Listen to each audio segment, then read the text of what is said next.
السلام علیکم ورحمۃ اللہ وبرکاتہ.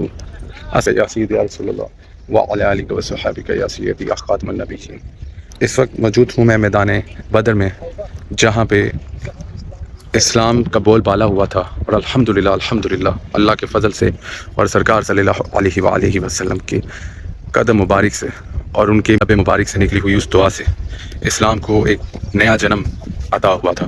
اور یہی وہ مقام ہے جہاں پہ بشمول سرکار صلی اللہ علیہ وآلہ وسلم اور جلیل القدر صحابہ کرام رضی اللہ عنہ کے ساتھ 313 لشکر کے ساتھ مسلمان کفار کے ہزار افراد کے لشکر پہ حملہ آور ہوئے تھے، اور الحمدللہ ہمیں فتح حاصل ہوئی تھی. سرکار صلی اللہ علیہ وسلم نے دعا فرمائی تھی کہ اللہ عز و جل اگر آج یہ 313 تیرے بندے شکست زدہ ہو گئے، تو یہاں شہید ہو گئے، تو اس کرۂ زمین پر کوئی بھی تیرا نام لینے والا نہیں بچے گا. تو اللہ تعالیٰ نے یہ دعا قبول فرمائی، اور 3000 فرشتوں کا لشکر 313 مسلمانوں کے ہمراہ جنگ میں شامل کر دیا، اور جس میں حضرت معاذ رضی اللہ تعالیٰ عنہ نے اپنے کمسن بھائی کے ساتھ ابو جہل خبیث کو، بدبخت کو بری طرح قتل کیا، اور اس کی گردن کاٹ کے سرکار صلی اللہ علیہ وآلہ وسلم کی خدمت میں پیش فرمائی. بسم اللہ الرحمن الرحیم. السلام علیکم ویورز، میرا نام ہے عمر عارف. آج کی ویڈیو حق اور باطل کے درمیان ہونے والی اس جنگ کے بارے میں ہے جو سعودی عربیہ کے عظیم شہر مدینہ منورہ کے جنوب مغرب میں واقع بدر کے مقام پر لڑی گئی. میں بات کر رہا ہوں اسلام کے پہلے عظیم مارکے کی، جس میں صرف 313 مسلمانوں نے اپنے سے 3 گنا بڑی 1000 کفار کی فوج کو بدر کے مقام پہ دھول چٹائی تھی. اس ویڈیو میں ہم بات کریں گے غزوہ بدر کی تاریخ، اہمیت، اسباب اور اس کے اثرات کے بارے میں. تو آئیے سٹارٹ کرتے ہیں اس کی تاریخ سے. غزوہ بدر 17 رمضان 2 ہجری بمطابق 13 مارچ 624 عیسوی کو مسلمانوں کی جانب سے حضرت محمد صلی اللہ علیہ وآلہ وسلم کی قیادت، جبکہ کفار کی طرف سے ابو جہل کی قیادت میں مکہ کے قبیلہ قریش اور مسلمانوں کے درمیان لڑی گئی تھی. غزوہ بدر اسلام اور کفر کا پہلا اور اہم ترین تصادم ہے. اس سے دنیا پر واضح ہو گیا تھا کہ نصرت الہی کی بدولت مومنین اپنے سے کئی گنا فوج کو شکست دے سکتے ہیں. اللہ تعالیٰ نے قرآن پاک میں 100 مومنوں کو 1000 کافروں پر فتح کی بشارت دی. غزوہ بدر میں شامل مسلمانوں نے جس قوت ایمانی کا مظاہرہ کیا، اس کا اندازہ اس بات سے ہو سکتا ہے کہ باپ بیٹے کے خلاف، بیٹا باپ کے خلاف، بھانجا ماموں کے خلاف اور چچا بھتیجے کے خلاف میدان میں آیا. حضرت عمر رضی اللہ تعالیٰ عنہ نے اپنے ماموں کو اپنے ہاتھ سے قتل کیا. اس جنگ میں مسلمانوں کے جذبے کا اندازہ آپ یہاں سے لگا سکتے ہیں کہ حضرت ابو بکر صدیق رضی اللہ تعالیٰ عنہ کے بیٹے عبد الرحمن نے، جو قریش کی طرف سے جنگ میں شریک ہوئے تھے، اسلام لانے کے بعد ایک دفعہ حضرت ابو بکر کو بتایا کہ جنگ میں ایک مرتبہ آپ میری زد میں آگے تھے، لیکن میں نے آپ پر وار کرنا پسند نہیں کیا. جبکہ حضرت ابو بکر رضی اللہ تعالیٰ عنہ نے فرمایا، خدا کی قسم اگر تم میری زد میں آ جاتے تو کبھی لحاظ نہ کرتا. اسی طرح حضرت حذیفہ رضی اللہ تعالیٰ عنہ کا باپ عتبہ بن ربیعہ لشکر قریش کا سپہ سالار تھا، اور سب سے پہلے حضرت حذیفہ کی نظروں کے سامنے ہی کفار کی جانب سے قتل ہونے والوں میں شامل تھا. اب بات کرتے ہیں کہ اس جنگ ہونے کی کیا ریزن تھی، کیا اسباب بنے جس کی وجہ سے یہ جنگ واقع ہوئی. اس کی ایک بڑی وجہ تجارتی شاہراہ کا مسلمانوں کی زد میں ہونا تھا. قریش مکہ نے مدینہ کی اس اسلامی ریاست پر حملہ کرنے کا اس لیے بھی فیصلہ کیا کہ وہ شاہراہ جو مکہ سے شام کی طرف جاتی تھی مسلمانوں کی زد میں تھی. اس شاہراہ کی تجارت سے اہل مکہ لاکھوں اشرفیہ سالانہ حاصل کرتے تھے. اس کا اندازہ ہمیں اس واقعے سے ہوتا ہے کہ بنو اوس کے مشہور سردار سعد بن معاذ جب طواف کعبہ کے لیے گئے تو ابو جہل نے خانہ کعبہ کے دروازے پر انہیں روکا اور کہا، تو ہمارے دین کے مرتدوں کو پناہ دو اور ہم تمہیں اطمینان کے ساتھ مکے میں طواف کرنے دیں. اگر تم امیہ بن خلف کے مہمان نہ ہوتے تو یہاں سے زندہ نہیں جا سکتے تھے. یہ سن کر سعد بن معاذ رضی اللہ تعالیٰ عنہ نے جواب دیا، خدا کی قسم اگر تم نے مجھے اس سے روکا تو میں تمہیں اس چیز سے روک دوں گا جو تمہارے لیے اہم تر ہے، یعنی مدینہ کے پاس سے تمہارا راستہ. تو کفار کو یہ دھچکا لگ گیا تھا کہ کہیں ہماری تجارت کی شاہراہ پہ مسلمان قابض نہ ہو جائیں. اس جنگ کی ایک بڑی وجہ عمر بن الحضرمی کا قتل تھا. رجب 2 ہجری میں حضرت محمد صلی اللہ علیہ وسلم نے عبداللہ بن دش کی قیادت میں 12 آدمیوں پر مشتمل ایک دستہ اس گھر سے بھیجا کہ قریش کے تجارتی قافلوں کی نقل و حرکت پر نگاہ رکھے. اتفاق سے ایک قریشی قافلہ مل گیا اور دونوں گروہوں کے درمیان جھڑپ ہوئی، جس میں قریش مکہ کا ایک شخص عمر بن الحرزمی مقتول ہوا اور 2 گرفتار ہوئے. جب عبداللہ حضور صلی اللہ علیہ وسلم کے پاس پہنچے تو محمد صلی اللہ علیہ وسلم نے اس واقعہ پر ناپسندگی کا اظہار فرمایا. جنگی قیدی رہا کر دیے گئے اور مقتول کے لیے خون بہا ادا کر دیا گیا. کیونکہ یہ جھڑپ ایک ایسے مہینے میں ہوئی جس میں جنگ و جدال حرام تھا، اس لیے قریش مکہ نے اس کے خلاف خوب پروپیگنڈا کیا اور قبائل عرب کو بھی مسلمانوں کے خلاف اکسانے کی کوشش کی.